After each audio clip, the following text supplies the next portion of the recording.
Haters please step back. ഇത് മോഹൻലാലാണ്. അയാൾ തിരിച്ചു വരും. അത് എല്ലാ കാലത്തും അങ്ങനെയാണ്.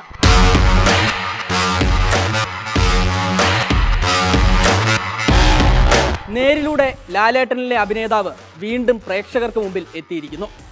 ജീത്തു ജോസഫ് ഒരുക്കിയ കോർട്ട് റൂം ഡ്രാമ ത്രില്ലറിന് ഗംഭീര വരവേൽപ്പ്.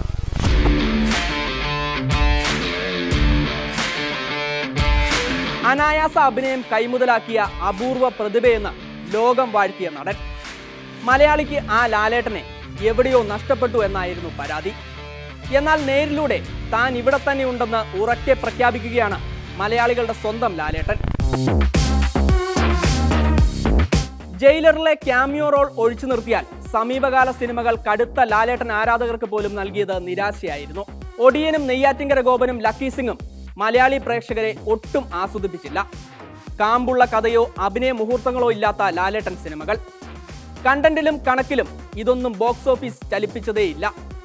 അയാളുടെ കാലം കഴിഞ്ഞെന്ന് വരെ പറഞ്ഞു ചിലർ.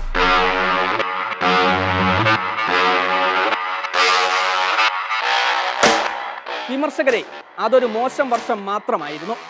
അഡ്വക്കേറ്റ് വിജയമോഹൻ തിയേറ്റർ നിറയ്ക്കുന്നു. വരാനിരിക്കുന്നത് വാലിബനും എമ്പുരാനും റംബാനും. ലാലേട്ട, നിങ്ങളില്ലാതെ ഞങ്ങൾക്ക് എന്താഘോഷം?